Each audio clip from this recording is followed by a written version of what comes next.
Olá, pessoal! Essas são as atividades das trilhas de aprendizagem dessa semana. Vocês deverão fazer as atividades 4, 5 e 6. A atividade 4 fica nas páginas 107 e 108, a atividade 5 nas páginas 108 e 109 e a atividade 6 nas páginas 109 e 110. Vocês devem responder essas atividades lá nas trilhas e enviar as imagens anexadas até 11/12. Tá? Essas atividades são referentes à semana de 4 até o dia 11. Vou pedir encarecidamente, por favor, comecem a responder após assistir o vídeo. Por quê? Porque às vezes tem perguntas lá que vocês podem não entender e que já estão explicadas no vídeo, tá certo? Caso vocês permaneçam com dúvidas, entrem em contato comigo, ok? Mais um detalhe, prestem atenção se as imagens que vocês estão enviando, porque muitos de vocês me devolvem a atividade sem imagens, e sem imagens não tem como eu colocar ali a pontuação. Se você não consegue anexar a imagem, não tem jeito, manda pelo WhatsApp. Tem alguns alunos que não conseguem, me manda pelo WhatsApp, eu vou lá e coloco a pontuação que ele obteve, tá bom? Então vamos começar. Ela começa aqui, tá? São os números nas ruas de São Paulo. Vai das trilhas de conhecimento. Os números servem somente para contar? Não. Números também indicam ordem, comunicam medidas ou códigos. Então, vamos dar uma olhadinha aqui em um vídeo que fala sobre esse assunto.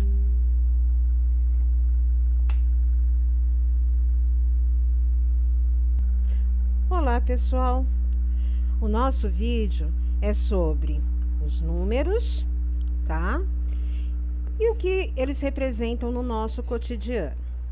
Vamos começar? Os números, eles representam algumas coisas que aparecem no nosso cotidiano frequentemente, como, por exemplo, os códigos, as medidas, a ordem e as contagens. Vamos ver cada um deles? Então, vejam, primeiro vamos com código ou identificação. Segundo o dicionário, um código é um vocabulário ou sistema de sinais convencionais ou secretos utilizados em correspondências ou comunicações. A finalidade desses números e códigos é viabilizar o registro, o acompanhamento e, às vezes, toda a execução de uma operação humana. Então, eu coloquei aqui para vocês um vídeo que mostra exatamente o que significa um código. Por exemplo,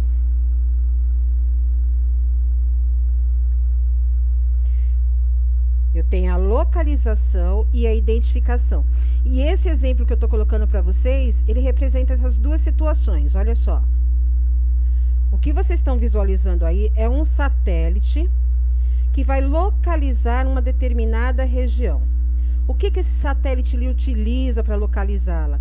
Ele utiliza as coordenadas, e essas coordenadas são representadas por números. Então, embora a gente pense, quando você imagina um satélite lá em cima, ele está sendo direcionado por meio de coordenadas, e essas coordenadas, como eu disse anteriormente, são alguns números. Um outro tipo de forma que a gente encontra os números são as medidas, tá? Unidade de medida é uma quantidade específica de determinada grandeza física e que serve de padrão para eventuais comparações e também para outras medidas. Vamos lá? Vamos ver essas medidas quais são? A gente tem as medidas de comprimento, observem o vídeo aqui. Aqui eu coloquei uma trena, mas essa trena ela está dividida em centímetros. Existem outras divisões, quando nós estudamos unidades de medida, nós falamos bastante dela. Então, vocês podem observar que essas divisões elas são por meio de números. Nós temos também a massa, unidades de massa, que também são números. Observando, a gente vê que conforme você vai colocando mais e mais matéria, o peso vai aumentando. Uma outra forma que se apresenta é por meio de contagem de tempo. A gente sabe que o relógio ele vai contando de 60 em 60, então a cada segundo ou melhor, cada hora tem 60 minutos e cada minuto tem 60 segundos. Uma outra forma é a corrente elétrica. A corrente elétrica, que é medida em amperes, ela tem esse visual para vocês, e esses amperes também são representados por números. Temos também a quantidade de matéria. Essa molécula que vocês estão visualizando aí é a molécula da água, onde eu tenho um átomo de oxigênio e 2 átomos de hidrogênio, é o nosso famoso H2O. Temos também a intensidade luminosa. Quando a gente vai comprar uma lâmpada, a gente sempre observa de quantos volts é essa lâmpada. Quando a gente observa, esses volts também estão representados por meio de números. E mais uma forma que a gente tem é a da temperatura, quando esfria, quando esquenta. Aqui eu tenho 2 termômetros graduados em Celsius e Fahrenheit, e vocês podem observar que um vai descendo, a temperatura vai caindo, e a outra temperatura vai subindo. Nós falamos nas medidas, nós vamos falar também que os números eles representam uma ordem. Os números ordinais são tipos de numerais utilizados para indicar uma ordem ou hierarquia numa dada sequência. Ou seja, eles indicam a posição ou lugar que algo ou alguém ocupa numa série ou conjunto. Então vamos lá. Mais um exemplinho para vocês. Quando a gente está assistindo Olimpíadas, por exemplo, a gente sabe que após um determinado momento termina a prova e aí eles dão as medalhas. Então você vai ter sempre o terceiro, o segundo e o primeiro lugar. Essa forma de falar primeiro, segundo e terceiro, a gente está falando em numerais ordinais. E nós temos, por último, a contagem. Contagem é a ação de determinar o número ou quantidade de elementos de um conjunto de objetos. Então, eu tenho um exemplo para vocês. Vocês podem observar aqui um joguinho. Conforme a gente vai carregando esse jogo, a representação dele carregando é por meio de um número que está na forma percentual, tá? Então, esta é uma forma de contagem. Você pode até olhar só a barrinha, mas também você pode observar ali, ó, 61, 64, 67, 68 e assim por diante. Então, recapitulando, nós temos os códigos no dia a dia, as medidas, a ordem e a contagem. Todos eles são feitos por meio de representação também numérica. Então, voltando para esse nosso vídeo aqui, vamos praticar. Observe as imagens. Vocês vão ver essas imagens aqui e vocês vão responder. Entre os números que aparecem nessas imagens, quais indicam um código ou identificação, quais que indicam uma medida, quais indicam uma ordem e quais indicam uma contagem. Depois que vocês fizerem isso, vocês vão anotar um número em sua vida, que vocês tenham vivenciado, tenham visto, que representam uma contagem, uma medida, um código ou uma ordem, tá? Isso aqui, essa letra B em relação à vida de vocês. Na atividade 5, são dados de um gráfico. Na semana anterior, eu trabalhei com vocês interpretação de gráficos e eu coloquei um vídeo lá. Hoje, vocês vão fazer uso desse mesmo vídeo, tá? Vocês vão lá no vídeo interpretação de gráficos, vão assistir e aí vocês vão poder responder as questões. Vamos praticar. Primeiro, no Trilhas de Conhecimento, tem uma informação interessante aqui. A história do Parque do Piqueri, no bairro do Tatuapé, está ligada ao rio Tietê, pois seu curso, antes da retificação, adentrava a área original da chácara do Piqueri, por volta de 1950. Hoje, ainda se pode visitar um ancoradouro construído no local. Bom, vocês podem dar uma olhadinha, é muito interessante essa história, tá? Então, primeiro, no mês de janeiro de 2019, Saulo foi ao Parque do Piqueri inúmeras vezes, e em cada vez ele dava algumas voltas na trilha. Ele construiu o gráfico mostrado a seguir com as distâncias percorridas em cada dia. Então, a gente tem aqui as distâncias do domingo, da segunda, da terça, da quarta, e essa distância está em quilômetros. Então, responda as questões.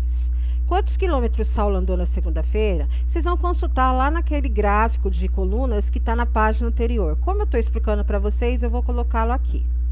Tudo bem? Bom, vocês vão observar os quilômetros que o Saulo andou na segunda-feira, dá uma observada aqui no gráfico, vai estar escrito segunda-feira, quantos quilômetros ele andou. Em quais dias dessa semana ele andou menos que 4 quilômetros? Vocês vão verificar quais foram. Se nessa semana houve algum dia em que ele andou mais que 6, escreva um texto com base na leitura e interpretação. Esse texto é de vocês, tá? Vocês vão descrever mais ou menos como é que o Saulo se saiu durante a semana. Se ele, durante os dias ele manteve, vocês podem falar, no domingo ele começou andando, fica a critério de vocês, tudo bem? Tá entendido? Essa é a atividade relacionada à interpretação de gráficos. Mais uma vez, eu peço que vocês assistam ao vídeo. Depois, nós temos a atividade 6, que são os deslocamentos em São Paulo. A cidade de São Paulo é tão grande que o deslocamento de um lugar para o outro exige planejamento e informação. Antes de começar a fazer a leitura das questões dessa atividade, eu vou colocar um vídeo para vocês aqui. Nós temos aqui a cidade de São Paulo. Eu vou colocar nela uma imagem, que é a imagem da Rosa dos Ventos. Essa imagem, ela serve para que a gente possa visualizar os 4 sentidos fundamentais. Quando eu falo dos 4 sentidos fundamentais, eu estou falando dos pontos cardeais, tá? Então, dá uma olhadinha nela aqui. Tá aqui a Rosa dos Ventos. Eu localizei ela exatamente no centro da cidade de São Paulo. E aqui eu vou colocar os pontos cardeais, tá? Norte, Sul, Leste e Oeste. Se vocês observarem a Rosa dos Ventos, eu tenho umas subdivisões aqui entre os pontos cardeais, tá? Por lei, a cidade de São Paulo, ela é dividida em 5 regiões. Tem a região central, que é esta aqui.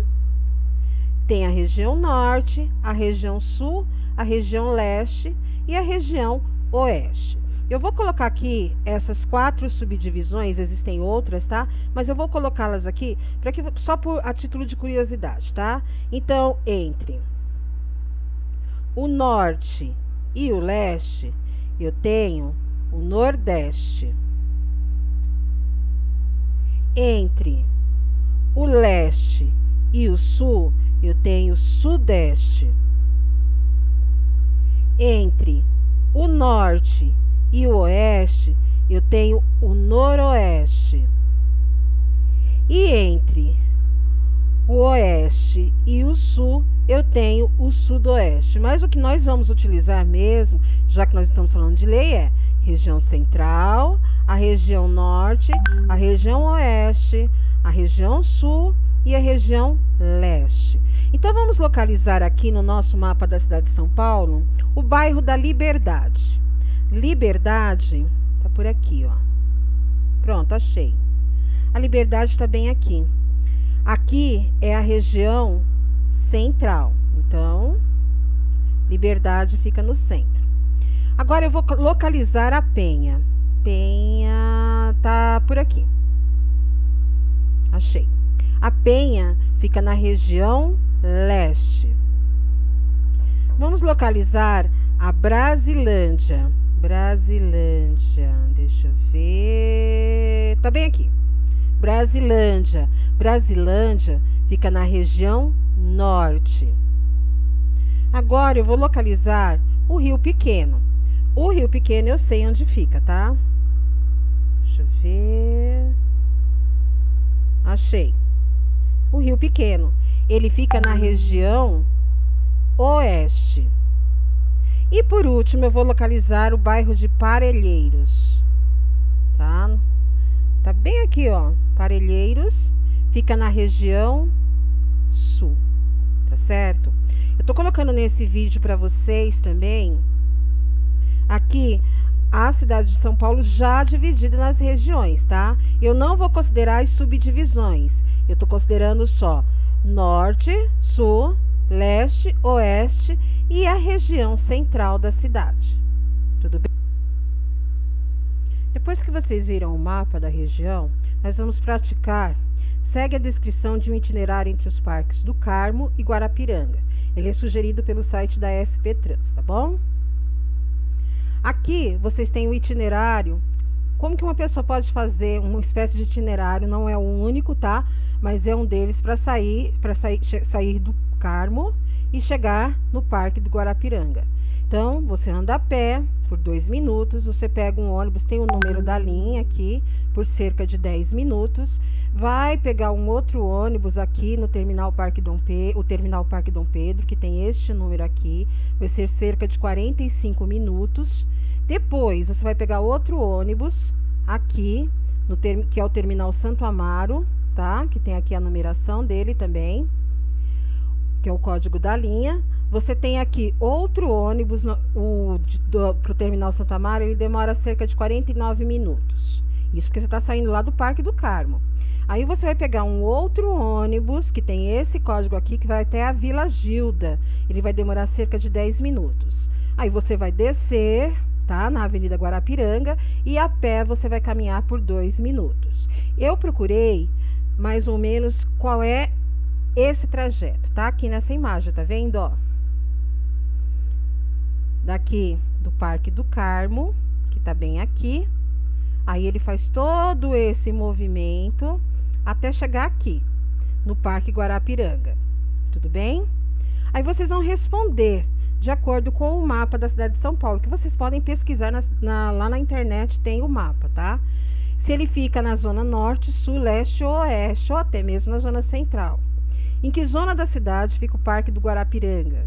Quantos ônibus são indicados no itinerário? Vocês vão olhar aqui nesse itinerário quantos são os ônibus.